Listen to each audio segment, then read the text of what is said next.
Hello and welcome back to my podcast. Thank you for being here. Today I'm going to talk to you about supplements for IBS. Now, before we get started on helpful supplements for IBS, I just wanted to make a bit of a disclaimer. First of all, this is not individual advice. When I see my clients in clinic, one-to-one, I give advice because I have looked at their health history, their medical family history. I've looked at their current symptoms, their medications, and I've looked at interactions and more. So I'm safely trained to work with supplements, but I can't just give generic advice. However, that being said, it might be useful for you to hear what I say about supplements, and then you can do your own research and make your own informed decisions. I just quickly wanted to clarify about IBS as well. So IBS stands for irritable bowel syndrome, as most of you will know, and it's not actually a disease of any kind. A syndrome is a collection of symptoms where disease has been ruled out. So to really know whether you have IBS, it's not even a thing really. It's just a collection of symptoms where disease has been ruled out. So but that's the important part. It is important to go and see your doctor if you have persistent digestive issues to rule out anything serious, a medical issue. It could be IBD of some kind, Crohn's, colitis, celiac. You might have diverticular disease. So it's really important to have a chat with your GP and have some tests and have that sort of thorough investigation before you are just sort of signed off with IBS. And believe me, when you're signed off with IBS, it basically means nothing else we can do for you here, which is very frustrating. But we can do a lot. Now, IBS can look different for different people. So examples include IBS-C, which stands for IBS constipation. So basically somebody who's experiencing predominantly constipation. They might also have other symptoms to go along with that, like discomfort, bloating, and so on. Or IBS-D, which stands for the diarrhea version, which obviously means somebody is experiencing predominantly loose stools and diarrhea. They might have other symptoms as well, cramping, wind, and then you get people with a mixture of both. But IBS, it's a bit vague really, but it basically means that you're experiencing digestive issues in a sort of chronic ongoing way, with disease having been ruled out. And yes, there is a cause. You'll be told that there isn't a cause, but there will be a cause. But the causes can be very much wide ranging. In some cases, it can be something like a suboptimal thyroid. It can even be linked to stress. Not necessarily the root cause, but stress is very much linked to the thyroid. The thyroid very much affects your digestion in terms of your motility. So it could be something like that. It could be post-infectious, which is really common. So you might have had some food poisoning or a bug of some kind in the past. You've healed from that, but since then you might have had been left with IBS. Same for any kind of other viruses as well.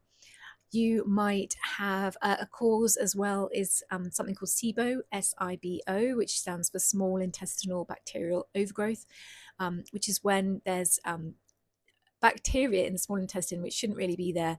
It's not really a place where the bacteria should reside, and this can cause changes in the function of the small intestine and symptoms such as wind, bloating, nausea, and more. And of course, SIBO has its own root causes, of course. You can have parasites, you can have impaired digestive function. This can be caused by long-term use of omeprazole or those PPIs that inhibit your gastric juices, your stomach acid. Long-term stress actually also slows down or impairs your stomach acid as well. And if your stomach acid is impaired, then you'll find it much harder to break down and absorb your food. So yeah, and there's probably more that I've just forgotten about at the moment. So there's multiple, imbalanced bacteria, of course, gut bacteria, maybe even a pathogen or a parasite. So there's lots that could potentially be going on. But there's so much you can do with food and lifestyle before you go down the route of getting lots of supplements and spending lots of money and possibly making things worse or just not getting the results you want. So do please think about food and lifestyle first, because with my clients, I probably, compared to a lot of nutritional therapists, I use very few supplements. I use them very sparingly. Yes, I do use them, But the supplements for IBS that I'm going to be talking to you about in a moment, I don't use them that often with my clients. It's very much specific to the individual case. A lot of the time it's food-based, lifestyle type changes. And of course, I've got my gut-directed hypnotherapy that I use as well. But it is nice to know that there are some helpful possible solutions in terms of supplements. So I should get on with it, because probably you're thinking, come on, hurry up. So one of the most researched and common and probably recommended by your doctor as well in terms of supplements might be peppermint oil. Peppermint oil is really helpful for things like spasms and pain and cramps. And this has a sort of calming effect on that. And it's something you can take in a capsule. So that's something to try. And of course, peppermint tea is a really popular sort of digestive drink. So that's something that people can try as well. But obviously, when it comes to peppermint oil, there's a lot more potency there. And this has been well researched to have improvements in symptoms. So peppermint oil is one. But as I say, this is like sort of bloating, not bloating, sort of cramps and that kind of issue. Probiotics, of course, there's so many out there. I get so many people saying to me, oh, do you know about this probiotic? Do you know about this probiotic? And half the time I've not heard of it, because there are so many products available. And that doesn't mean that they're not all good. I'm sure a lot of them are excellent. It is important, though, with probiotics that they are prepared in a certain way, so the actual product reaches the destination of your gut and gets absorbed properly. The species themselves are important, and that's the key thing that I always look at. So I don't think I ever just give an IBS client a probiotic and say, here you go, try that. The only one that I do use the most actually is a probiotic yeast, and it's called Saccharomyces boulardii. I use that actually a lot. I think probably that's my top supplement that I use with people. Now, that supplement is very good at balancing out bacteria when you suspect that you've had an infection. So it's really good for sort of crowding out the bad and supporting the good, and it also supports the immune system as well. So I really like that one. But general probiotics, where you've got species of actual bacteria like bifidos and lactobacillus, I don't use those that much. When I use those, it's probably after I've done a stool test with someone and I've looked at their species of gut bacteria and if there's anything indicated. So if something's particularly low, or if there is a particular need for something that needs to be sort of nurtured a little bit, or if something's a bit high and there's evidence that a particular strain of bacteria will help rebalance that, then I'll use that then. So it's very much about the strain specific, because actually there's the research that's done isn't just done in generic formulas. It's often done in strain specific formulas to get the results that you're looking for. So probiotics are really useful, and they're also pretty harmless. So it is worth giving them a go.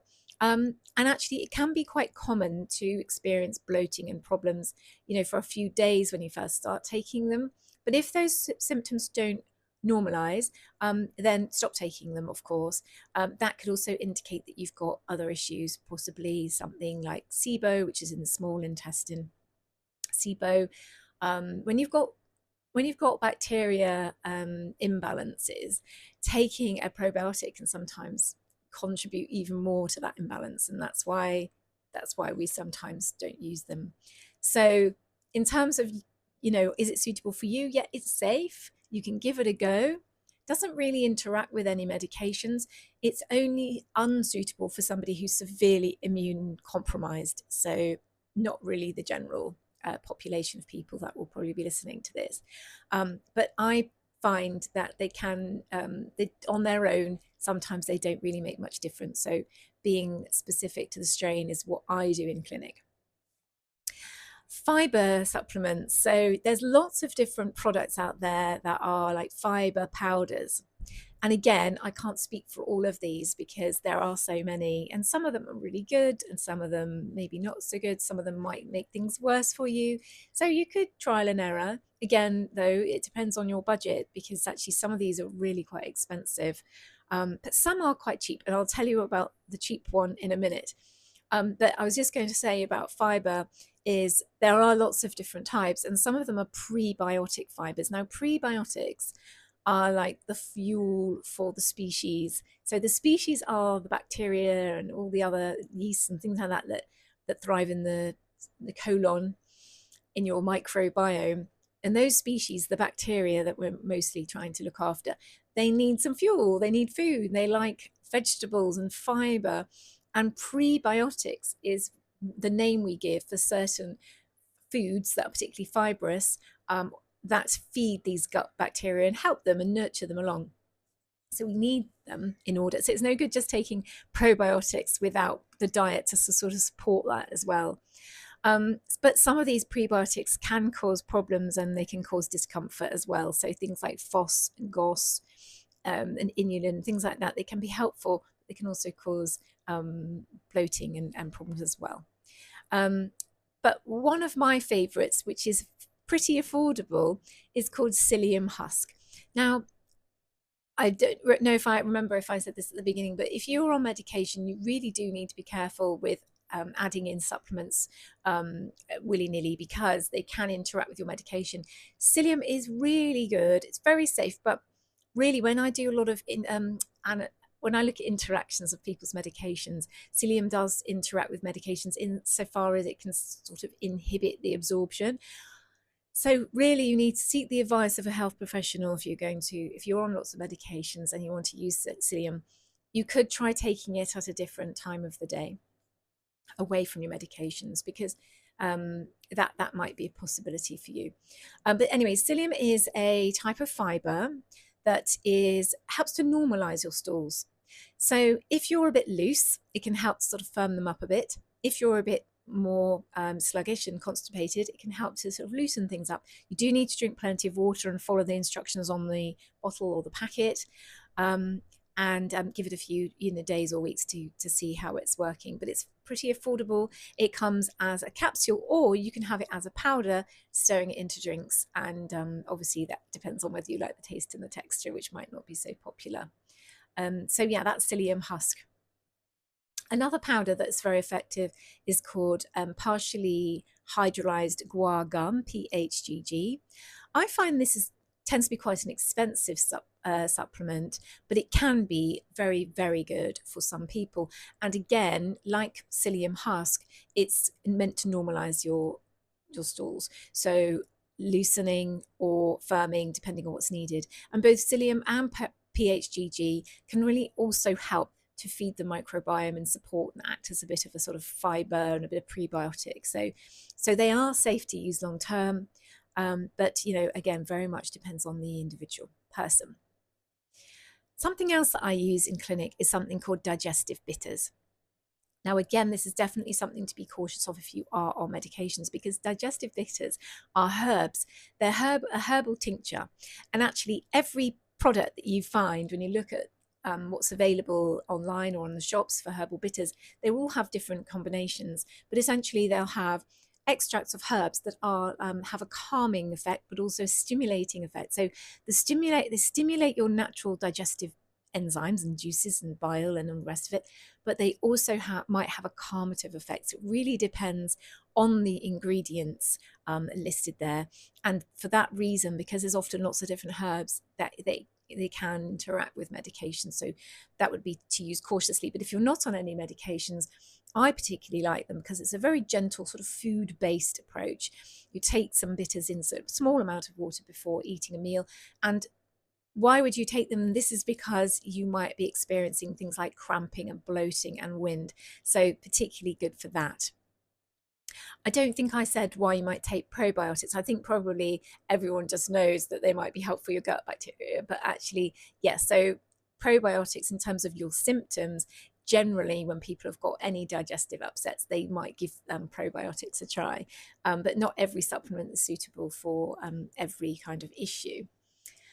So that's digestive bitters. So I like those.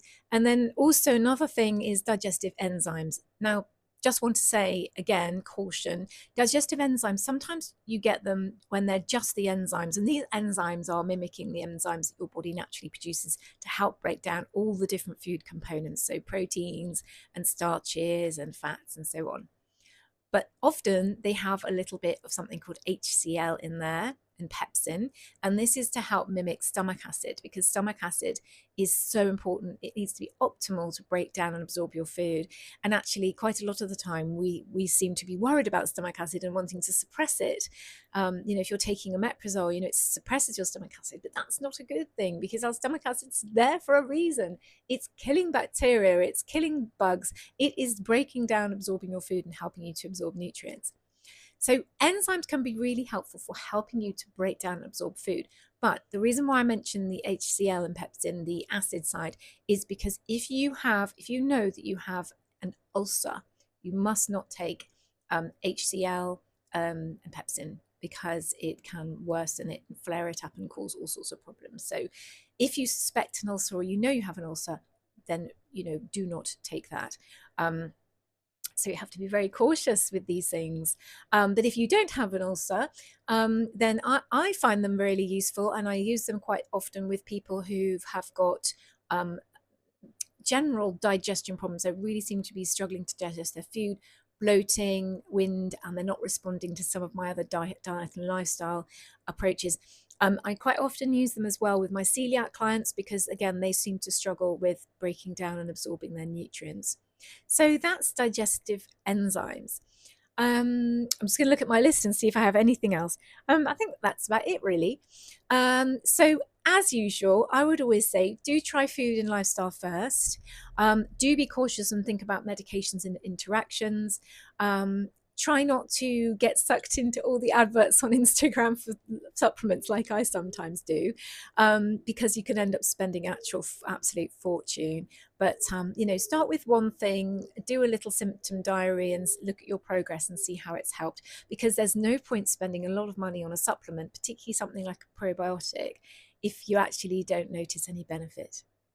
So if you found this helpful, please because the algorithm of all these different social media platforms really does punish you unless somebody likes and shares and comments. So to help me reach other people, it would be really nice if you did that. So I know someone's listening and then I'm just talking to myself. So thank you so much for being here. Feel free to comment and give me suggestions of things you'd like me to talk about a little bit more in the future, and see you next time.